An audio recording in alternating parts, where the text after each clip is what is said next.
साल 1518 में फ्रांस का एक छोटा सा शहर स्ट्रासबर्ग में एक ऐसी बीमारी फैल गई जिसके चपेट में 400 से ज़्यादा लोग आ गए थे। और ये कोई जानलेवा या फिर दर्दनाक मौत देने वाली बीमारी नहीं थी, बल्कि ये बीमारी थी नाचने की। जी हाँ दोस्तों, साल 1518 में फ्रांस में डांसिंग प्लेग फैल गया था, जिसे डांस एपिडेमिक के नाम से भी जाना जाता है। ये बिल्कुल उसी तरह की महामारी थी जिस तरह आजकल हमारे यहाँ कोरोना वायरस फैला हुआ है। कोरोना वायरस की वजह से लोगों को खांसी, सर्दी, बुखार होता है, पर इस डांसिंग प्लेग की वजह से लोग नाचने लग जाते थे। जैसा कि मैंने आपको स्टार्टिंग में बताया था कि ये कोई जानलेवा या फिर दर्दनाक बीमारी नहीं थी, बल्कि ये एकदम बेरहम वाली बीमारी थी, क्योंकि लोग मरने तक नाचते थे। जी हाँ दोस्तों, सही सुन रहे आप। जब तक लोग मर नहीं जाते थे तब तक वो नाचते रहते थे। वो इतना नाचते थे कि कई लोग हार्ट अटैक की वजह से, तो कई लोग ज़्यादा थकने की वजह से, तो कुछ ब्रेन स्ट्रोक्स की वजह से ही मर जाते थे।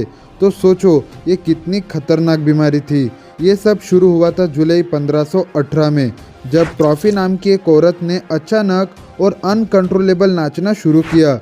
उस औरत को देखकर बाद में 34 लोगों ने उसके साथ नाचना शुरू किया, और देखते ही देखते 400 लोगों ने उसके साथ अनकंट्रोलेबल यानी बेकाबू होकर नाचना शुरू कर दिया था।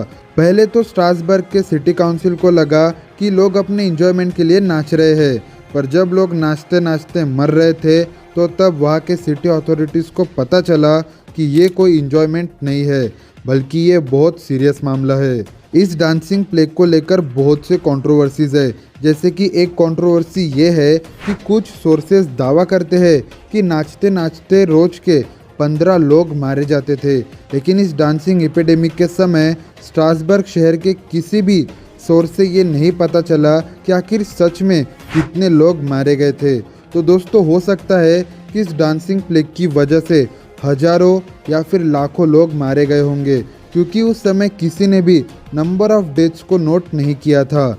दूसरी कंट्रोवर्सी ये है कि हिस्टोरियन जॉन वेलर नाम के व्यक्ति ने एक बुक लिखी है, a time to dance a time to die, the extraordinary story of the dancing plague of 1518। इस बुक में जॉन वेलर ने लिखा है कि डांसिंग प्लेग में कितने लोग मारे गए थे, और इस बुक में भी लिखा है कि ट्रॉफी नाम की औरत से ही ये डांसिंग प्लेग फैला था। पर आखिर है तो ये कंट्रोवर्सीज ही, सही रिपोर्ट्स तो आज तक कोई नहीं जानता।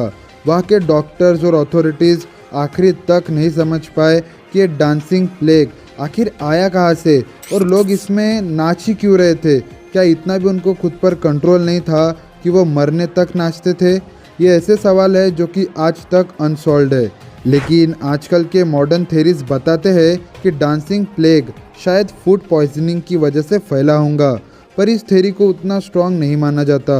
और दूसरी थेरी ये है मास हाइस्टेरिया की।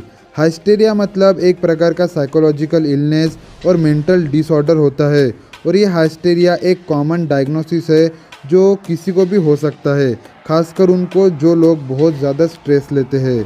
और इस हाइस्टेरिया में लोग स्ट्रेस उतारने के लिए नाचते हैं, पर इस थ्योरी पर भी उतना जोर नहीं दिया गया। तो आखिर ये डांसिंग प्लेग फैला कहाँ से, ये कोई नहीं जानता। पर 16वीं सदी के हिस्टोरियन रिकॉर्ड्स में यह साफ लिखा हुआ है कि इसी तरह की महामारी स्विट्ज़रलैंड, जर्मनी और नीदरलैंड में भी फैली थी। तो ये कहीं भी मेंशन नहीं है कि डांसिंग प्लेग फैला कहाँ से और इसमें एक्चुअली में कितने लोग मारे गए थे, ये अभी तक कोई नहीं जानता। पर आपके क्या थॉट्स है इस डांसिंग प्लेग को लेकर, कमेंट में ज़रूर बताना। और वीडियो थोड़ी भी नॉलेजेबल लगी तो यार वीडियो को लाइक और चैनल को सब्सक्राइब करके बेल आइकॉन ज़रूर प्रेस करना, ऐसे ही इंटरेस्टिंग वीडियोस देखने के लिए। तो चलिए दोस्तों, मिलते हैं जल्दी नेक्स्ट वीडियो में। तब तक के लिए जय हिंद, वंदे मातरम।